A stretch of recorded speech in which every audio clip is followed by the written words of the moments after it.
Phase 5 आखिरी चाल, emergency समझौता।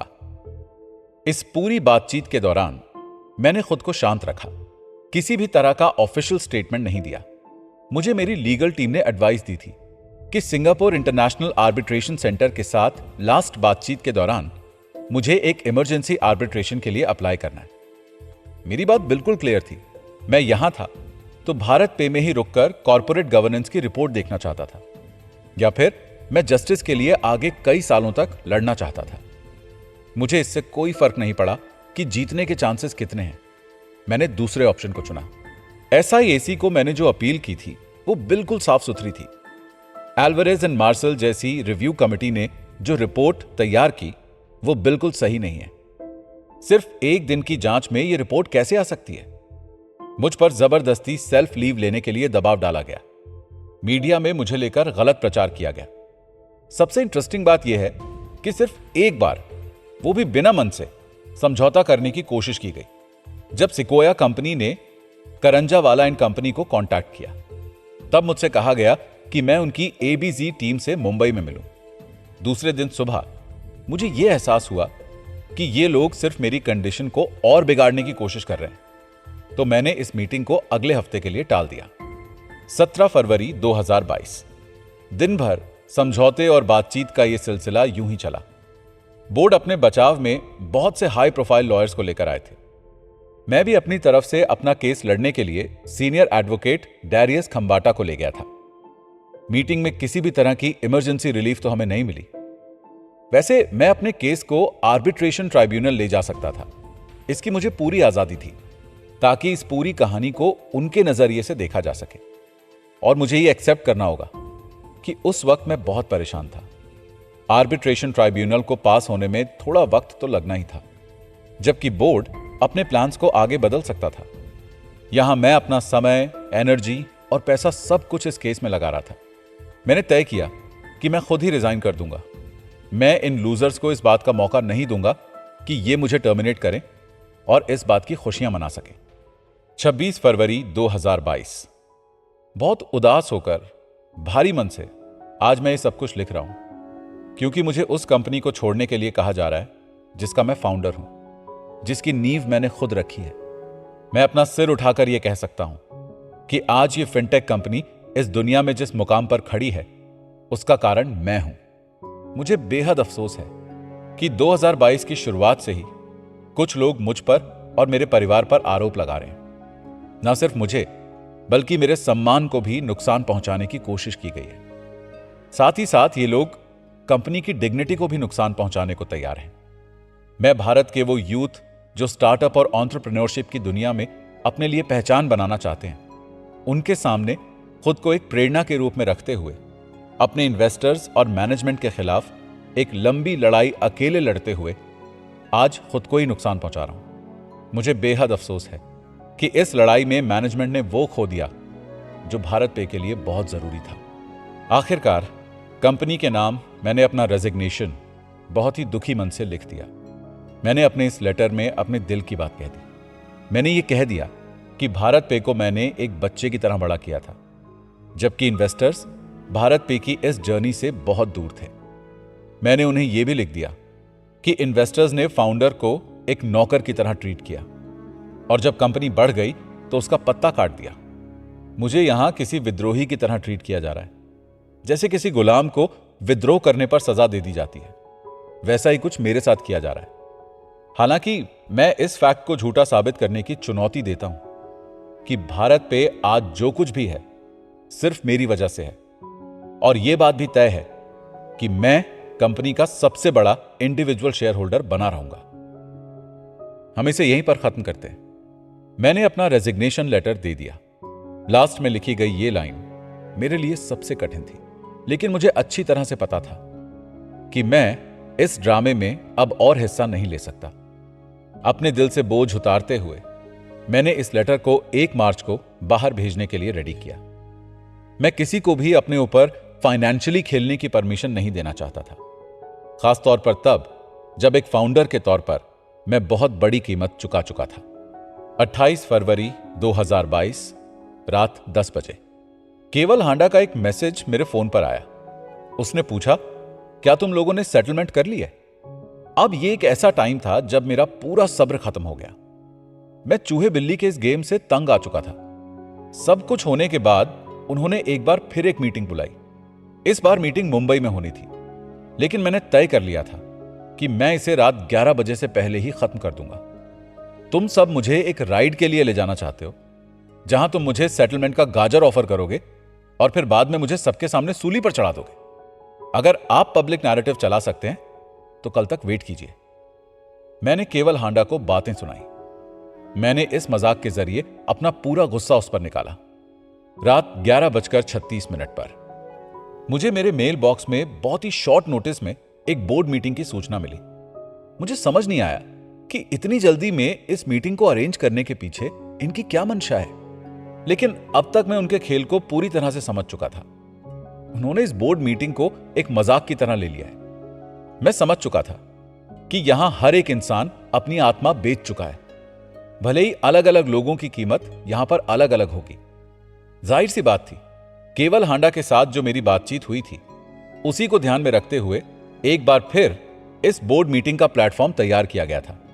जैसा मैंने अंदाजा लगाया था, पीडब्ल्यूसी की लास्ट रिपोर्ट को अब यहां पर सामने रखा गया। 11:55 पर इसे सामने लाया गया और कहा गया कि अशनीर ग्रोवर को पीडब्ल्यूसी की रिपोर्ट हटाने की बात कर रही है और यह है उनकी लास्ट रिपोर्ट।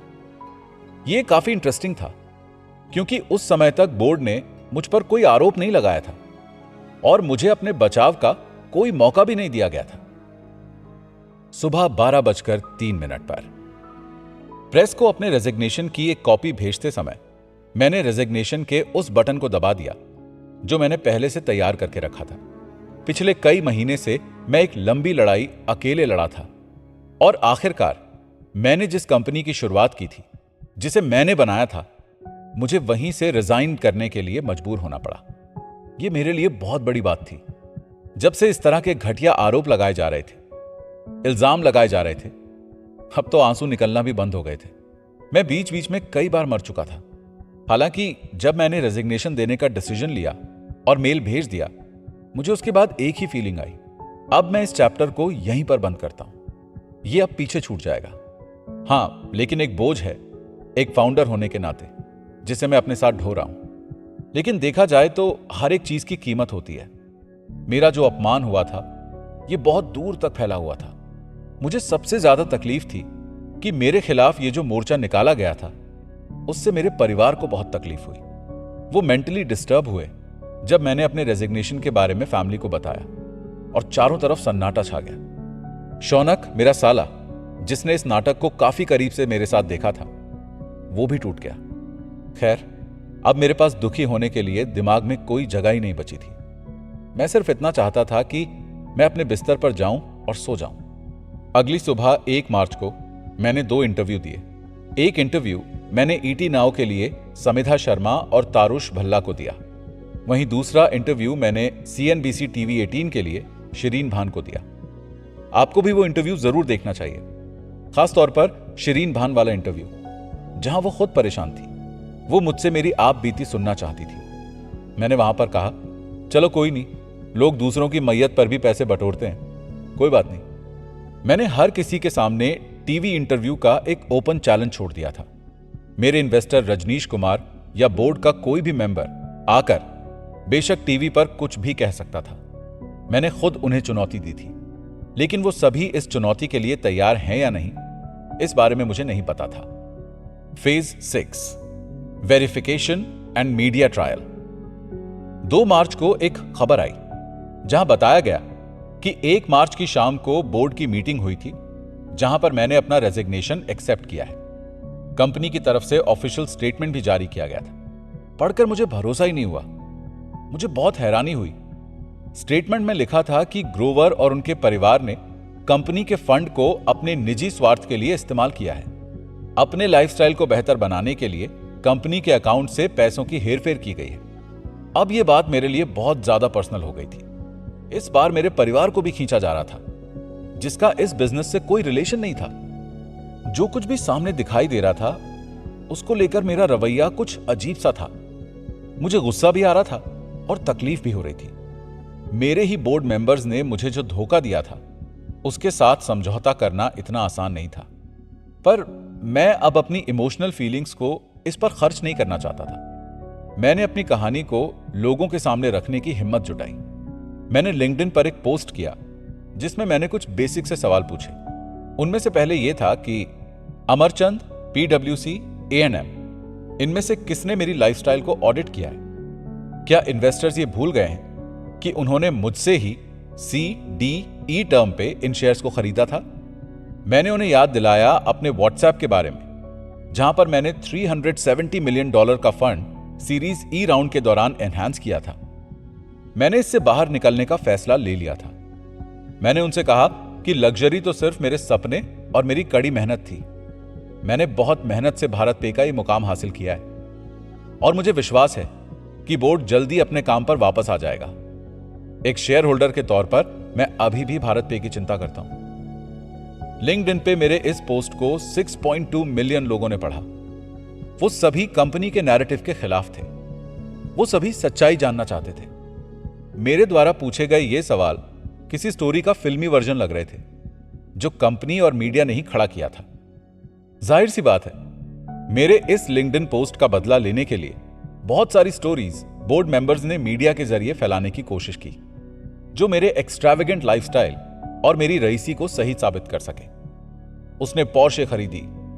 एक और ऐसी कहानी किसी बेबुनियाद सोर्स के जरिए फैलाई गई थी और इस पर मेरा रिस्पॉन्स कुछ ऐसा था, अगर कार खरीदने के लिए मेरे पैसे बिल्कुल जायज थे जो कि मेरे शेयर्स के जरिए मेरे पास आए थे, तो सेकेंड हैंड लग्जरी कार का मालिक होने में क्या बड़ी बात है।